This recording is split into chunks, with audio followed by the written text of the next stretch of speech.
네, 오늘 말씀은 시편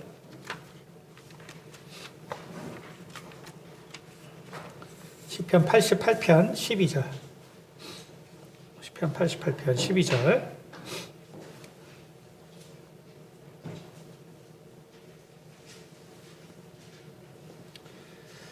네, 한 절 제가 봉독해 드리겠습니다. 흑암 중에서 주의 기적과 이즘의 땅에서 주의 공의를 알 수 있으리까. 네, 오늘 시편 88편 12절 말씀을 중심으로 해서 이제 광고한 대로 상처에 관하여 오늘 첫 번째 시간을 우리가 말씀을 보도록 하겠습니다. 상처에 관해서 물론 많은 책들이 있고 또 많은 심리학 서적들도 있고 많이 있지만 여러분께서 이제 다시 한번 이 상처에 대해서 우리가 좀 새로운 시각을 가지고 볼 수 있는 시간이 되길 바라고요. 그리고 내용이 좀 어려울 수도 있습니다. 내용이 좀 어려울 수도 있기 때문에 좀 어렵다고 생각하시면 이제 연속으로 하니까 그 내용을 좀 계속적으로 들으시다 보면 이제 제가 무슨 이야기를 하려고 하는지 이제 이해하실 수 있으니까 우리 상처에 대해서 한번 깊이 생각해보고 또 저희가 그 용서에 관하여 예전에 수련회를 했잖아요. 그래서 이제 상처와 용서에 관하여 이제 연속적인 내용인데, 네, 오늘 이제 상처에 관해서 말씀을 나눠보도록 하겠습니다. 우리가 뭐 잘 아는 것처럼 인간은 외면의 상처보다 사실 더 심각한 내면의 상처를 가지고 살아갑니다. 왜냐하면 외면의 상처는 이것이 고쳐질 수 있는 자연적인 능력, 이것을 하나님께서 이제 주셨죠. 그렇기 때문에 우리는 웬만한 그 외부의 상처는 고침을 받을 수 있지만 사실 내면의 상처는 이것은 사실 치유될 수 있는 방법이 없죠. 네, 사실상 없습니다. 이것 역시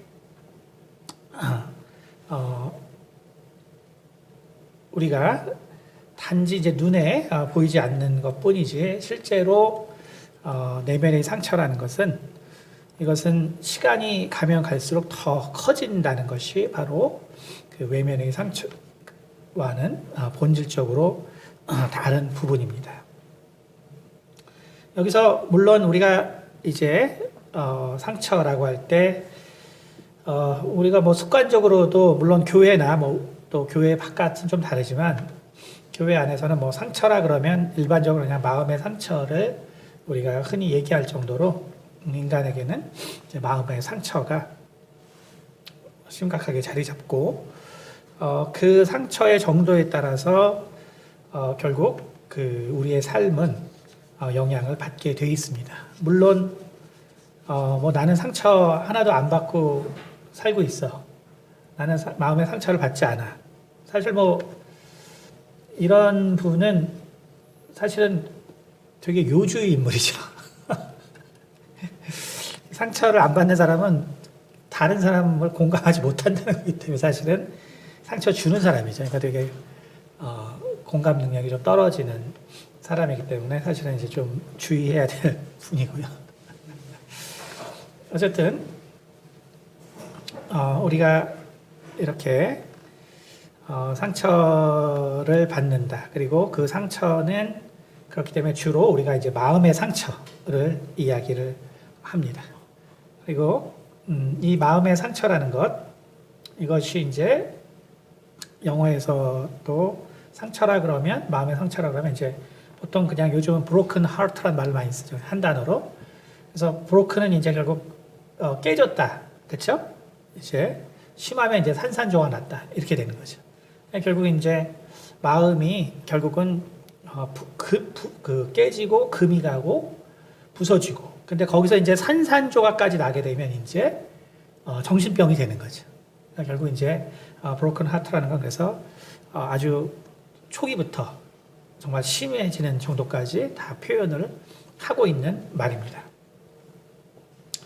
이사야서 61장 1절에는 이런 표현이 있습니다. 주 여호와의 영이 내게 내리셨으니 이는 여호와께서 내게 기름을 부으사 가난한 자에게 아름다운 소식을 전하게 하려 하십니다. 나를 보내사 마음이 상한 자를 고치며, 그렇죠?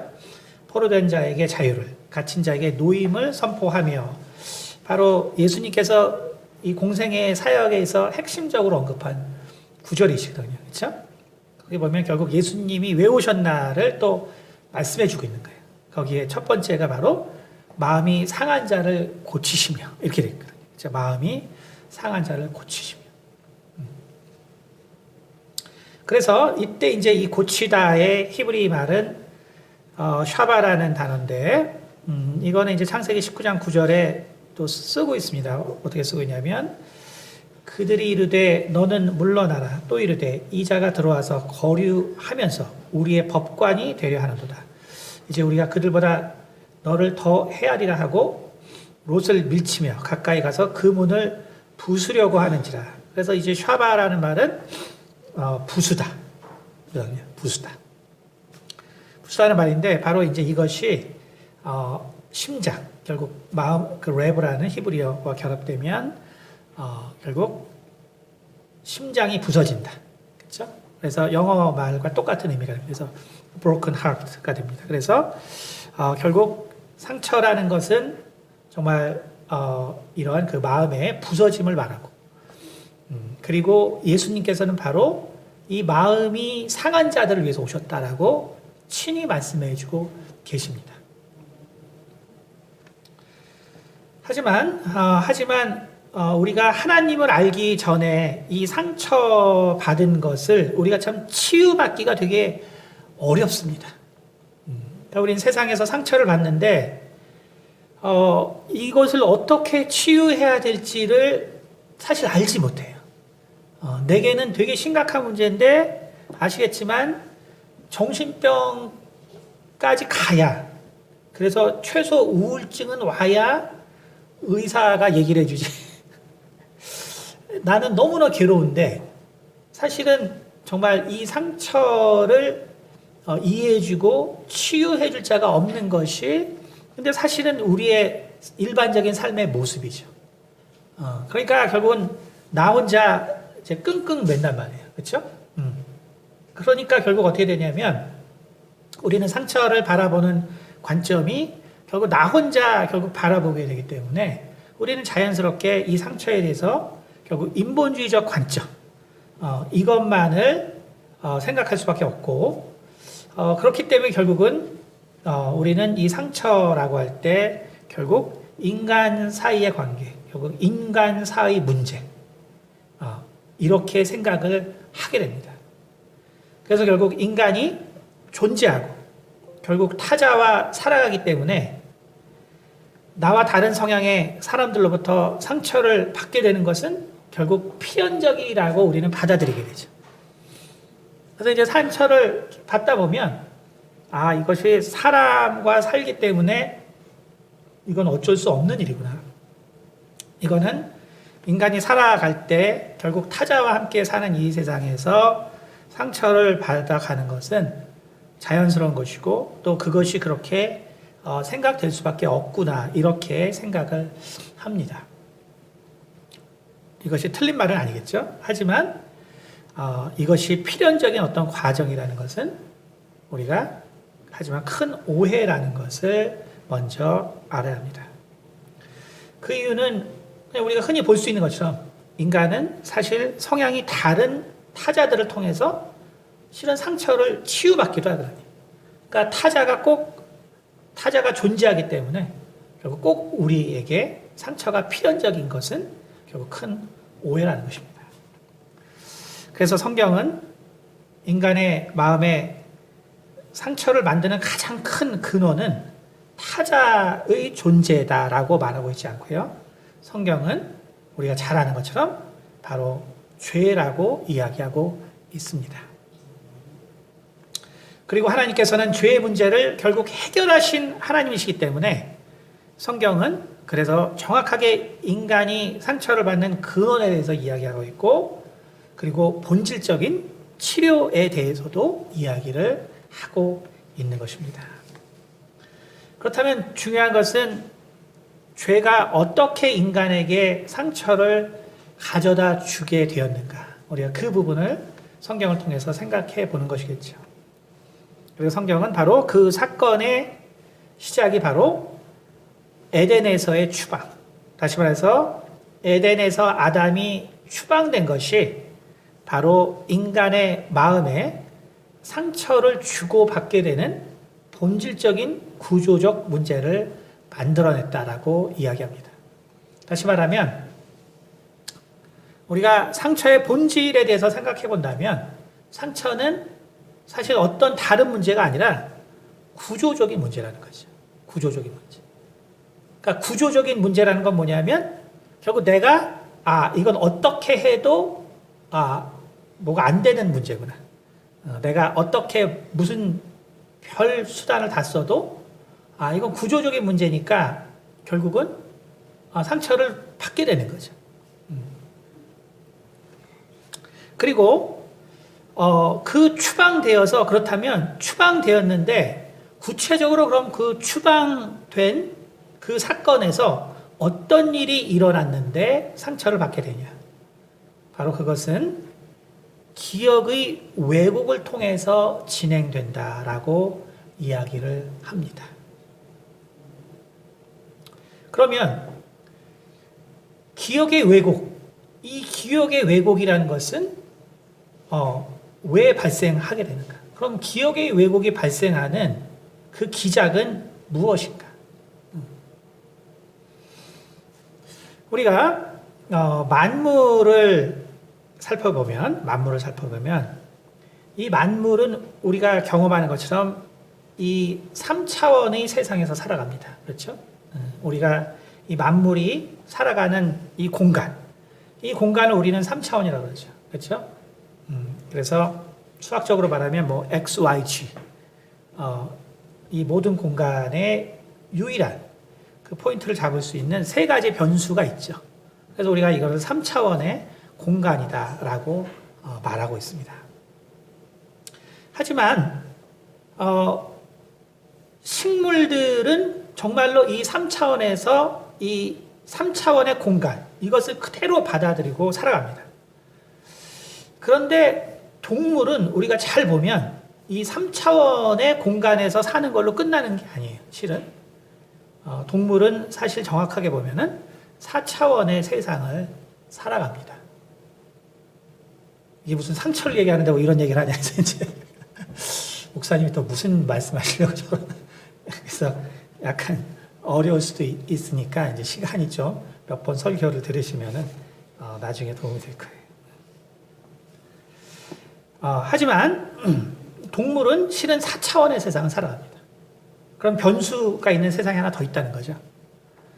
그것이 의미하는 바는 동물은 본능적으로 삶을 위한 예측, 그러니까 본능이 삶을 예측할 수 있는 기능을 부여했다는 거예요. 좀 더 쉬운 말로 하면 사자는 얼룩말을 잡기 위해서 무리를 지은 얼룩말 중 한 마리를 낙오시키려고 합니다. 그렇죠? 우리가 동물의 왕국을 보면 얼룩말들이 살기 위해서 걔네들은 모여요. 그 뒷발치기를 하죠. 그러면 이제 뭐 이거는 뭐 양들도 그렇고 뭐 수장들도 그렇고 하기 때문에 그런 무리를 짓는데, 근데 이제 사자는 그 한 마리를 결국 얼룩말을 잡기 위해서는 그 중에 한 마리를 낙오시켜야 돼요. 그렇죠?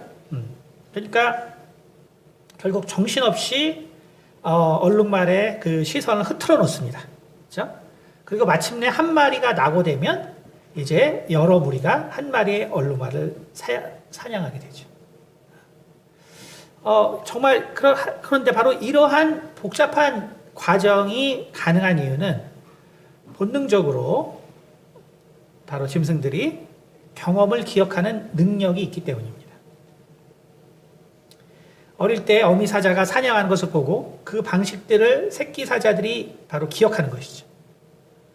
즉 동물들은 3차원의 공간을 살아가지만 동물이 하는 생각이라는 것은 기억이라는 것을 보관함으로써 바로 4차원을 살아가게 되는 것입니다. 하지만 동물의 마음에서 추가적으로 작용하는 이 차원은 시간의 변수가 아니라 본능의 변수입니다. 동물은 인간과 달리 시간을 마음속에서 마음대로 할 수 없는 존재이기 때문에 사건에 대한 본능의 작용이 시간의 축과 같은 역할을 하는 것뿐입니다. 이게 무슨 말이냐면 우리가 4차원이라는 것은 수학적으로 말하면 이제 변수가 하나 더 있다는 거죠. 변수가 있는 이 차원이 하나 더 있다는 건데 동물이 기억하고 예측해서 사냥을 한다고 해서 그것이 인간과 같은 사고를 하는 것은 아니라는 걸 의미하는 거예요. 동물은 인간처럼 시간의 축을 머릿속에 담고 그 시간을 마음대로 조정할 수 있는 존재는 아니라는 것입니다. 쉽게 말해서 까마귀가 나뭇가지를 이용해서 먹이를 얻어내는 것은 그 자신의 행동에 대한 성찰이 아닌 새로운 시도를 할 수 있는 본능 때문입니다. 무슨 얘기를 하는 거냐면 최근에 이 까마귀가 하도 똑똑해가지고 그 동물학자들이 까마귀 연구를 많이 합니다. 그래서 이제 인간이 어떻게 동물의 뇌에서 이제 현재 인간의 뇌를 갖게 되었나 이제 이런 연구를 많이 하기 때문에 그 까마귀를 가지고 많이 하거든요. 근데 까마귀는 이 머리가 좋아가지고 얘네들은 무슨 도구를 사용하거든요. 도구는 뭐 정말 원숭이나 인간이 사용한다고 생각하는데 까마귀도 도구를 쓰거든요. 그러니까 그래서 뭔가 이제 인간의 이러한 그 생각 능력과 비슷한 걸 가지고 있다라고 하지만 그거는 사실 착각이죠. 우리가 동물이 정말 지금 마음속에서 구성하는 4차원이라는 것은 사실은 새로운 시도를 할 수 있는 본능의 능력 때문인 거예요. 본능의 능력 때문에 그렇지 인간처럼 시간의 축을 정해놓고 마음대로 그것을 구성하는 것이 아닙니다. 따라서 동물들은 3차원의 공간을 살아가지만 경험을 통해 본능을 확장시켜 얼룩말이 행동하는 것을 예측하고 사냥하게 되는, 그렇죠? 그래서 본능이 하나의 축을 더 만든 4차원의 공간에 사는 것이지 바로 인간과 같이 이 시간을 자유자재로 변경시켜서 생각할 수 있는 존재는 아니라는 것입니다.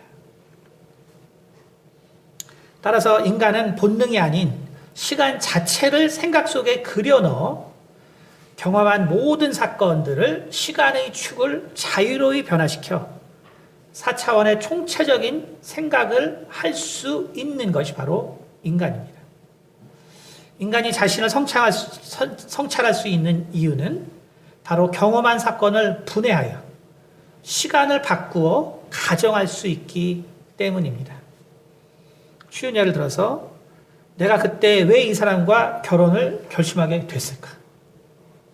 나를 쫓아다녔던 선배와 결혼했으면 어떻게 됐을까? 다시 말해서 이런 예처럼 사건을 임의로 분석할 수 있죠. 그리고 시간의 순서까지 바꿀 수 있죠. 바로 그렇기 때문에 인간은 결국 성찰이라는 것이 가능합니다. 그러므로 인간은 3차원의 공간을 살고 있지만 실질적으로는 4차원에서 사는 존재입니다.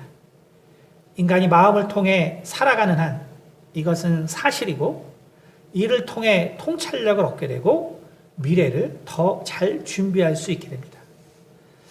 이러한 마음이 잘 구성되어 있을 때 지혜로운 사람 혹은 총명한 사람이라고 부르죠. 이러한 사람들은 과거의 사건을 시간의 변형을 통해 반성하고 새롭게 가정하고 미래의 계획을 잘 세우기 때문입니다. 하지만 인간의 이 마음 안에서 이 4차원을 원래 사는 존재인데 이 에덴에서 추방된 후로 문제는 이 4차원적인 마음의 생각으로 산다는 그 사실 때문에 사실은 구조적인 상처가 시작되는 것입니다. 그 이유는 전설한 바와 같이 죄 때문이고 그 결과 영이 죽었기 때문입니다. 영이 죽었다는 말은 하나님과의 교류가 끊겼다는 중요한 사실을 이야기해 줍니다. 그로 말미암아 발생하는 가장 큰 문제가 바로 기억의 상실입니다. 그러니까 우리가 기억의 상실이라는 것의 의미, 기억의 상실이라는 것의 의미가 무엇인가? 그래서 여러분이 내용이 좀 어렵겠지만 왜 기억의 상실이라는 것이 정말 우리에게 상처를 가져다 주는가? 이것을 이제부터 더 잘 한번 보도록 하겠습니다. 우리가 유명 배우 중에서 제니퍼 로페즈라는 여자분이 있죠. 이분은 애완견 10마리를 키우고 있었는데 예전에요. 그때 그녀가 공연할 때 따라가는데 제가 미국에 있을 때요. 그때 2000년이었는데 경에 신문 기사가 나온 적이 있었습니다. 근데 이 애완견 한 마리당 50만 원씩 하는 방에서 호텔에서 잔다고 하더라고요. 2000년 당시 저희는 모텔6, 슈퍼8 거기는 비싸봤자 4명이 10만 원에 자는데 제니퍼 로페즈에게는 한 마리당 50만 원 하는 호텔에서 잠을 잔다고 그 당시 그러더라고요. 네. 주인이 보살펴 줄 때 개는 주인과 부모 자녀처럼 살아가기도 하고 주인의 유산을 상속받기도 합니다. 어떤 주인은 죽은 개를 위해 200억의 유전자 복제를 통해서 죽은 개를 다시 살려내서 그 복제개와 살아가고 있는 사람도 있습니다. 하지만 이런 개가 주인을 떠났다면, 이러한 개가 주인을 떠나게 된다면 어떤 일이 발생할 거예요? 아마 그러한 개들은 삶에 대한 두려움과 공포를 이기면서 야생에서 살아가야 할 것입니다. 아담이 에덴에서 추방된 것은 사실 이 개와 견주와의 관계와는 비교할 수 없는 영원하신 하나님과 유한해져 버린 인간 사이의 사건입니다. 애완견과 견주의 그 편의의 관계의 문제가 아니라 영원성이 상실된 문제이고 이제 인간에게 있어서는 바로 우리가 기억하지 못하지만 영적 존재였다가 육적인 존재가 돼버린 사건입니다. 인간이 상처를 본질적으로 치료하지 못하고 받지도 못하는 것은 바로 하나님과의 문제가 인간에게 얼마나 치명적이었는가를 사실 지금은 알지도 못하고 다 잃어버렸기 때문입니다. 바로 우리가 하나님과 그 관계가 단절되면서 그래서 상처를 주는 가장 첫 번째 요소가 바로 기억의 상실이 되는 것입니다. 영은 영원성을 인간에게 부여하는 특성을 가지고 있습니다. 아담의 죄악은 하나님과의 관계를 단절시키게 되었고 이로 말미암아 아담의 그 영원했던 속성은 사라지게 됩니다. 그리고 잠언 3장 11절의 말씀처럼 하나님이 모든 것을 지으시되 때를 따라 아름답게 하셨고 또 사람들에게 영원을 사모하는 마음을 주셨느니라. 이 말씀과 같이 이제는 우리는 그냥 영원을 그리워하는 마음만 우리 가운데 남아있게 된 것입니다. 오늘 이 시편 88편 12절 본문 말씀에 아담이 에덴에서 추방되어 살게 된 이 땅을 오늘 본문 말씀 뭐라고 했냐면 시편 88편 12절 말씀처럼 흑암 중에서 주의 기적과 이즘의 땅에서 주의 공의를 알 수 있으리까. 그렇죠? 그래서 바로 성경은 이 세상을 이즘의 땅이다라고 이야기했습니다. 그러니까 그냥 이 세상이 이즘의 땅이에요. 이즘의 땅. 이즘의 땅입니다. 여기서 이즘이라는 히브리 말은 나샤라는 말인데 이것은 영어로 어떻게 번역되냐면 오블리비언이라는 말로 번역됩니다. 오블리비언은 우리가 흔히 망각이라고 번역하는 단어입니다. 망각. 망각이라는 것은 무슨 의미냐면 각성이거든요. 각성이 아예 없어졌다는 거예요. 없어졌다. 그러니까 망각이라는 건 뭐냐면 그래서 그냥 철저히 다 잊어버렸다. 철저히 다 잊어버렸다. 그냥 뭐 기억이 좀 나는 것이 아니고 그냥 철저히 다 잊어버려서 아예 내 생각 가운데 없어요. 내가 뭔가 뭐 생각이 있었지. 내가 뭐 그런 거 했는 것 같은데 이게 아니고 그거 자체도 없는 거예요. 그냥 나에게서 완전히 사라진 것을 우리가 그냥 망각이라고 합니다. 망각. 그러니까 내게서는 완전히 사라져버렸어요.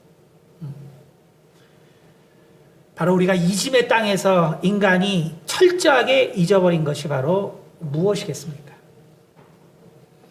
바로 나의 상처를 치유해 주실 수 있는 유일하신 창조주에 대한 하나님에 대한 기억을 우리가 바로 철저하게 잊어버린 것입니다. 하나님은 시편 147편 3절에 그는 마음이 상한 자들을 고치시며 그들의 상처를 싸매 주시는 하나님이다라고 말씀하고 있습니다. 시편 이사야서 30장 26절에는 여호와께서 그 백성의 상처를 싸매시며 그들의 맞은 자리를 고치시는 날에는 달빛은 햇빛 같겠고 햇빛은 7배가 되어 7날의 빛과 같으리라고 하신 그 하나님을 우리는 철저하게 잊어버린 것입니다. 오늘날 세상 사람들은 하나님의 존재를 부인하고 인간의 근원을 동물의 본능에서 찾고자 노력하고 또 노력하고 있습니다. 그리고 또한 하나님을 믿는 사람들을 어리석게 생각합니다. 또 우리가 안타깝지만 위대한 목사님들 그리고 훌륭했던 성도들이 부패와 타락하는 것도 우리가 보게 됩니다. 또한 우리는 우리 자신의 흔들리는 믿음과 내재된 불신앙의 모습 때문에 괴로워할 때도 많습니다.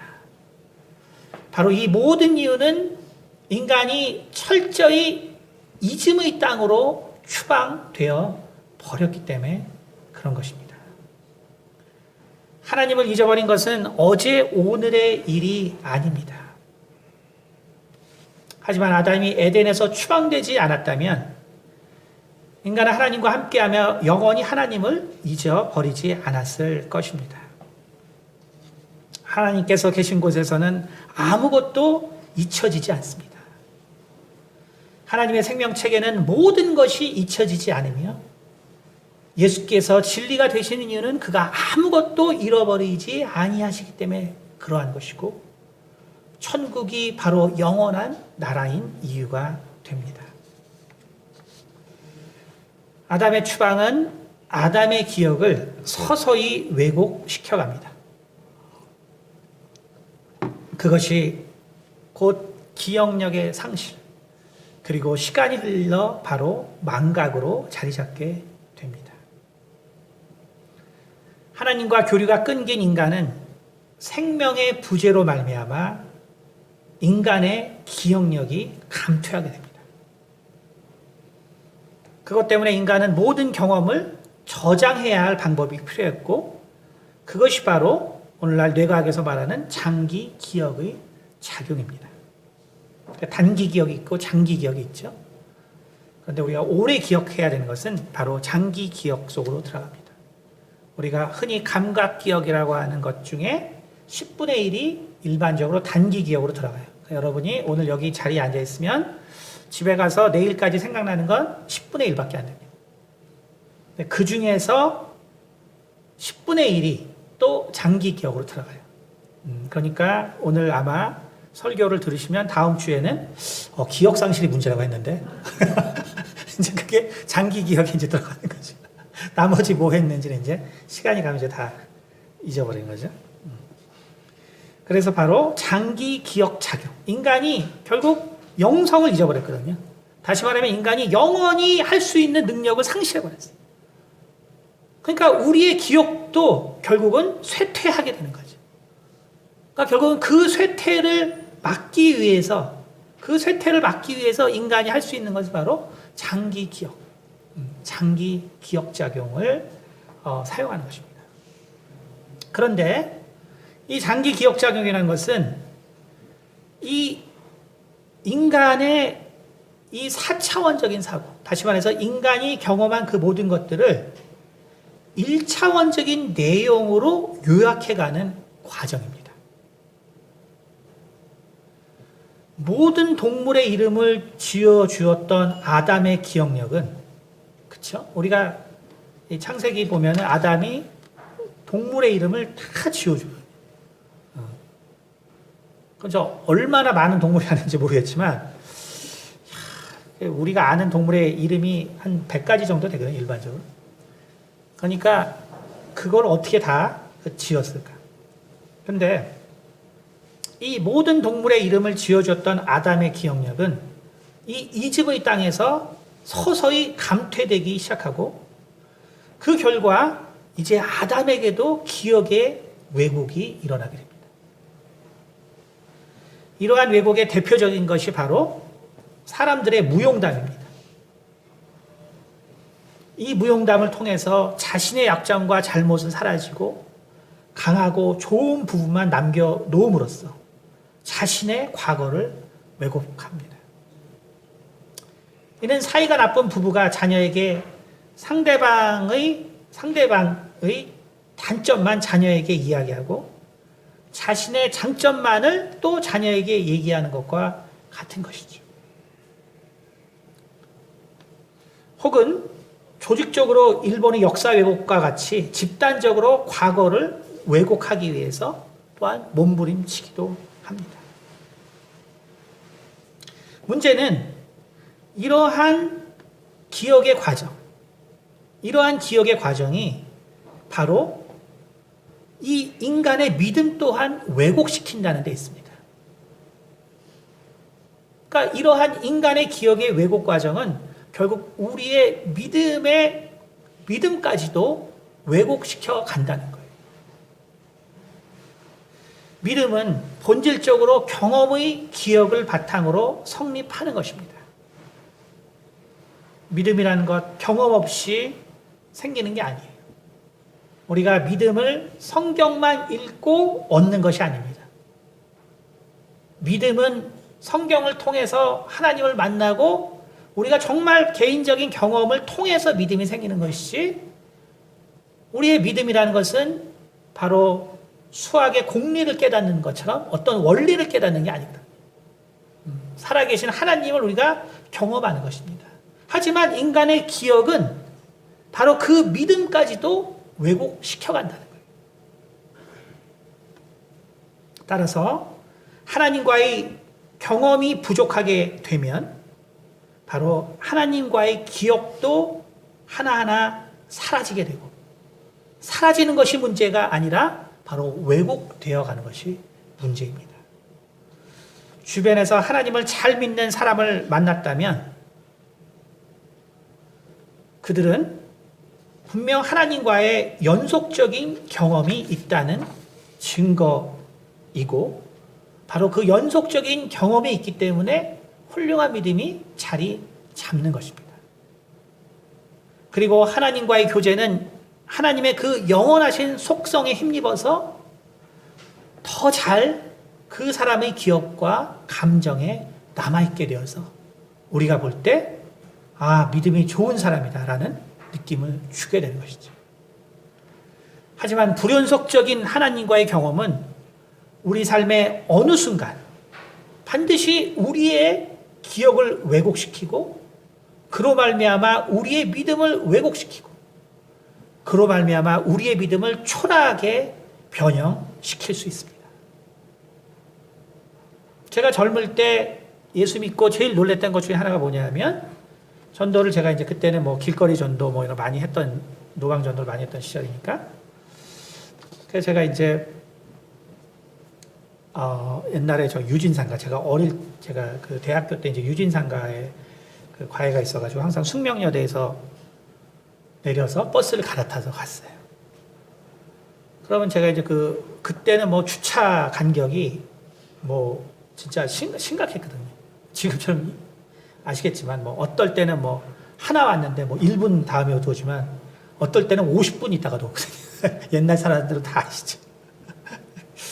지금 정말 이 시계로 보는 사람들은 모르죠, 젊은. 요즘은 정말 외국 가도 그 시간대로 오니까 얼마나 좋은지 몰라요. 옛날에는 정말 복골법이에요. 복골법. 예측할 수 없죠. 그러니까 이제 그 시간 동안 이제 전도를 했어요.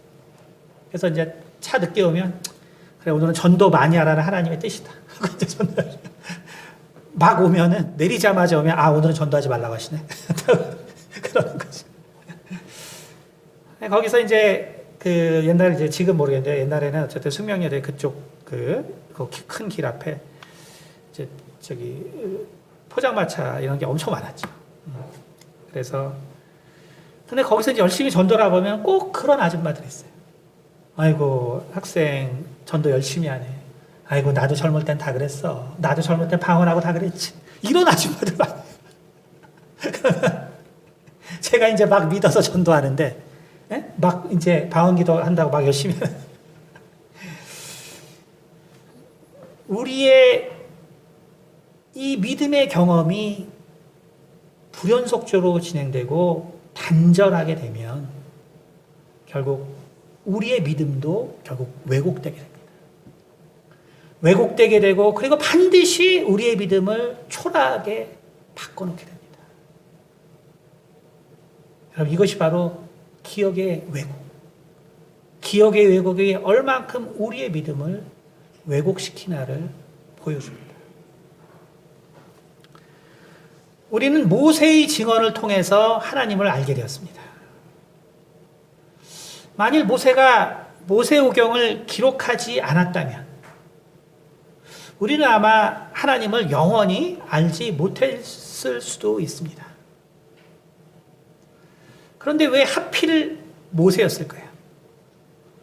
그것은 그가 왕자와 그리고 후에 정말 방랑자로서의 그 극단적인 삶의 경험이 아마 에덴에서 추방당한 인간의 역사와 가장 유사했기 때문일 것입니다.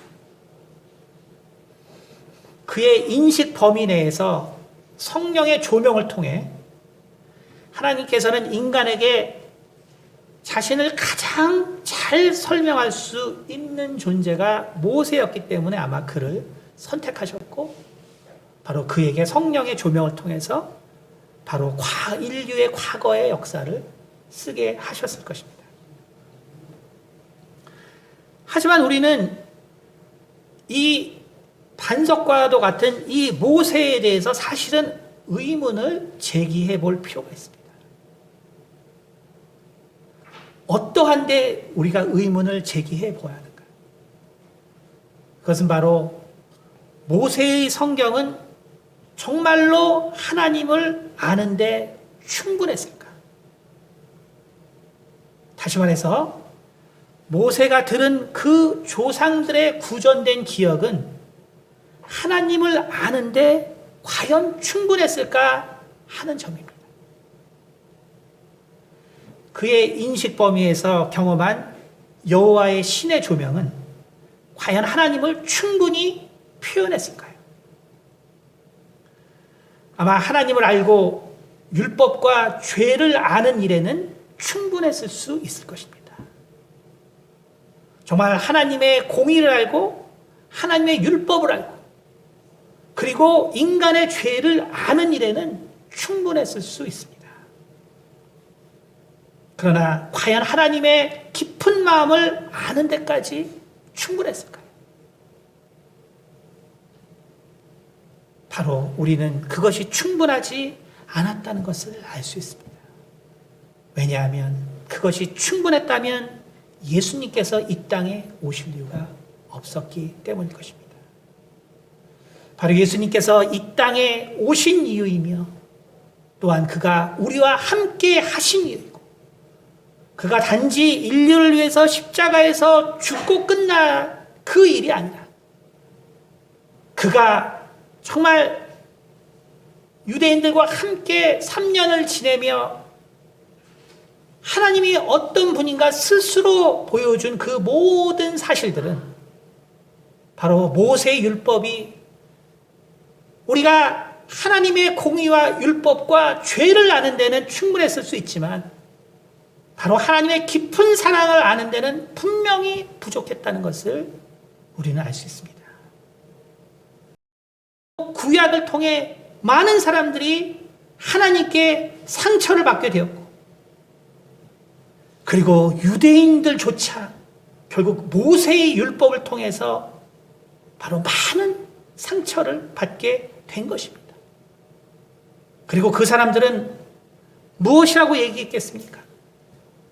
내가 하나님께 상처를 받았어. 근데 여러분도 그렇게 생각한 적 있지 않나요? 나 하나님께 상처받았어. 바로 나의 믿음, 나의 기억이 나의 과거, 하나님에 대한 그 모든 과거를 왜곡했기 때문에 바로 나의 믿음이 왜곡된 결과인 것입니다. 율법은 인간이 경험한 4차원을 율법이라는 것은 인간이 경험한 4차원의 사건, 그것이 무엇입니까?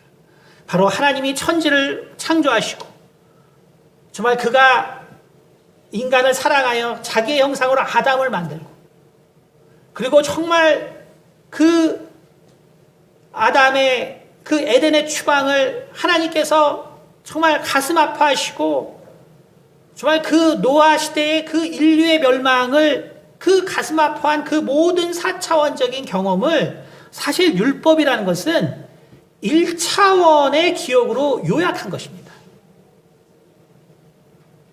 2차원도 아니에요. 율법은 1차원적으로 그 하나님과의 모든 기억을 요약한 것입니다. 그 결과 인간은 1차원의 율법을 자신의 경험에 따라 확장해서 이해합니다. 여기서 모든 하나님에 대한 기억의 왜곡이 발생한 것입니다. 결국 내가 가진 이 1차원의 기억, 내가 율법을 통해서 얻은 이 1차원의 이 표현과 기억을 가지고 내가 제사장이고 내가 정말 바리새인이고 내가 의를 지키고 내가 금식을 하고 내가 정말 하나님을 위해서 살면 나는 이 4차원의 기억에 어떻게 확장시키냐면 죄인을 정죄하는 하나님으로 그 하나님을 만들어내는 것이 인간이라는 것입니다. 여러분 그것을 이해해야 합니다. 아담은 왜 평생 3명의 자녀만 낳았을까요? 하나님은 가인의 제사를 왜 받지 않았을까요? 하나님은 아벨을 죽인 가인을 왜 지켜주셨을까요? 노아는 어떻게 120년을 인내할 수 있었을까요? 아브라함이 사라를 다른 자의 아내로 2번이나 주었는데 사라는 어떻게 그와 살 수가 있었을까요? 여러분 우리는 모세가 정말 쓴 이 성경을 볼 때 우리는 정말 예수님을 통해서 정말 우리가 이 성경의 구절들 가운데 나오지 않은 어떤 사실들에 대해서 우리는 예수님을 통해서 이해해야 한다는 것입니다. 여러분, 가인의 제사를 받지 않은 하나님의 마음은 편했을까요? 정말 아담이 처음 낳은 자녀 가인. 여러분, 왜 하나님이 가인의 생명을 지켜준 그 의미를 알지 못합니까? 자식보다 더 귀한 게 손주가 아니었나요? 여러분, 가인은 하나님에게 그러한 존재예요. 어떤 면에서는 아담보다 더 사랑스러운 존재가 가인입니다. 그 가인의 제사를 받지 아니하는 하나님의 마음은 편했을까요? 그 마음에는 고통이 없었을까요?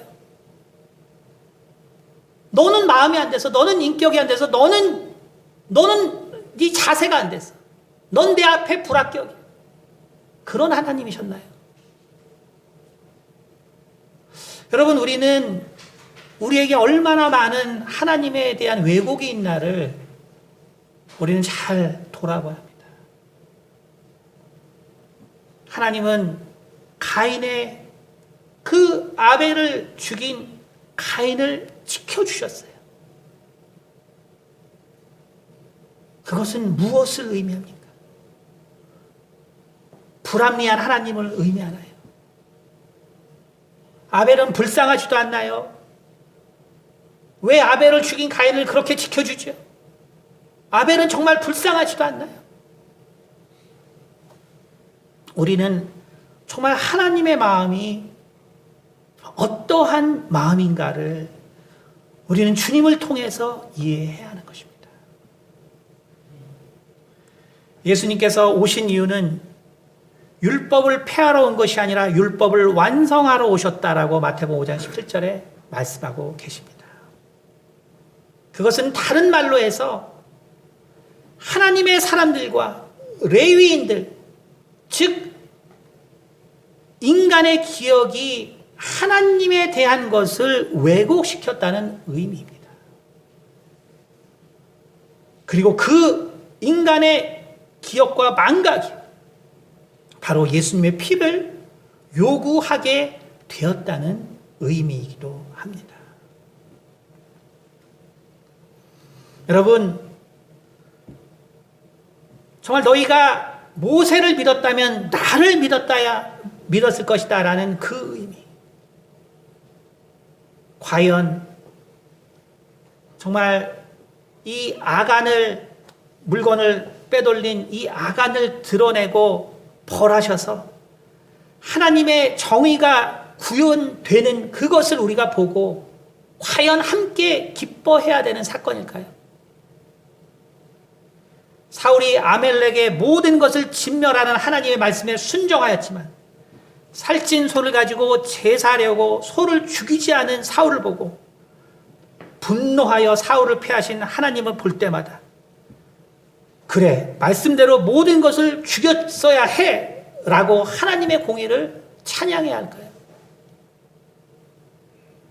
정말로 하나님은 아말렉의 부녀와 모든 자녀를 몰살했을 때 하나님은 기뻐하셨을까요?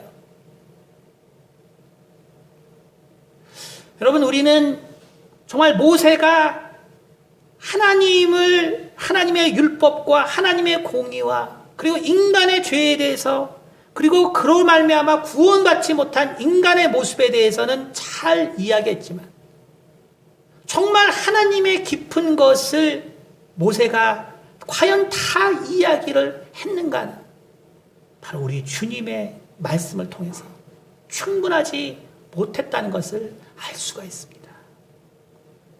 그렇기 때문에 우리는 바로 우리 주님의 말씀을 통하여 성경을 바라보아야 하고 그리고 다시 마음에 새겨야 하는 것입니다. 그러나 오늘날도 여전히 구약에 이렇게 됐어. 이거는 성경이야. 이거는 신약의 기초야. 여기 있는 말이 왜 틀려? 다 이렇게 해야 돼. 라는 분들이 많은 것을 볼 때 너무나 가슴이 아프다는 것입니다. 예수님은 요한복음 8장 56절에 이렇게 말씀하고 계십니다. 너희 조상 아브라함은 나의 때 볼 것을 즐거워하다가 보고 기뻐했느니라.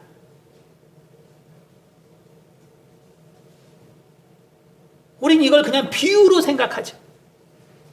우리 그냥 비유로 생각해요. 여러분, 이 말씀의 의미가 무엇입니까? 모세가 아브라함의 인생에 대해서 다 기록하지는 못했지만 실제로는 아브라함은 하나님과의 깊은 사랑이 있었다는 거예요. 우리 주님이 이 땅에서 보여준 그 사랑과 그 보호하심과 그 인도하심의 모습이 사실 아브라함은 하나님과 경험했다는 말이에요. 그것이 성경에 없는 것뿐입니다. 그럼 그것이 무엇을 의미하는지 알아야 돼요. 아니, 어떻게 부인을 2번이나 다른 남자에게 준 사라가 아브라함에게 함께 살겠어요? 그것은 바로 아브라함과 사라와 하나님 사이에 정말 그것을 이해할 수 있는 정말 그 마음의 나눔과 이해와 교감과 정말 그러한 일이 있었기 때문에 가능한 것이지, 뭐 약간 정신들이 이상한 사람이라서 그게 가능한 것이 아닙니다. 히브리서 11장 26절에는 이렇게 말하고 있습니다. 모세는 그리스도를 위하여 받는 수모를 애굽의 모든 보화보다 더 큰 제물로 여겼으니 이는 상 주심을 바라봄이라. 그리스도를 위하여 받는, 그가 정말 정말 모세오경을 쓴 그가 정말 이렇게밖에 기록 안 했지만 성경은 뭐라고 얘기했냐면 그도 그리스도를 위해서 받는 수모라고 했어요. 예수님이 제자들에게 부어줬던 그 사랑과 그 위로와 그 권면과 그 능력을 모세가 동일하게 경험했다는 거예요.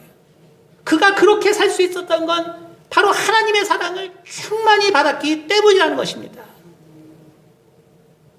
여러분, 바로 인간의 기억이 바로 우리의 믿음까지도 왜곡시킬 수 있다는 사실을 우리는 잘 알아야 합니다.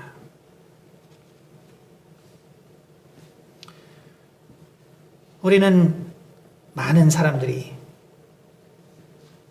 이제 하나님을 만나기도 하고 그리고 떠나기도 하고 그리고 그러나 또 교회에 있기도 하고 많은 사람들이 하나님을 경험합니다. 하지만 그 경험은 어느 순간 잊혀지고 오히려 그 경험들이 이제 하나님에 대한 오해를 풀고 그리고 결국은 믿음에 대한 왜곡까지도 일으켜서 나 교회 다녀봤는데 그거 뭐 별거 아니더라. 내 교회 다녀봤는데 그거 사람들도 이상하고 이상해. 그게 내가 하나님에 대해서 들었는데 그런 게 어떻게 가능? 여러분, 오늘 상처에 대한 첫 시간입니다. 우리의 이 상처에 대한 가장 큰 출발은 바로 인간의 이 기억의 상실에 있다는 것. 그리고 그것으로 말미암아 우리가 이 잊음의 땅에서 하나님을 철저하게 잊어버리게 된 것이 바로 모든 상처의 근원이라는 것을 알아야 합니다.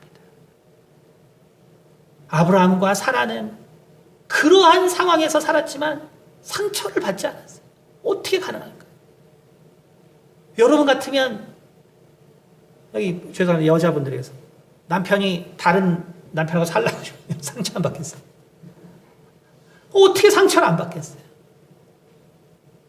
하나님이 계시면 인간에게 상처라는 것이 있을 수 없다는 것을 얘기해 주고 있습니다.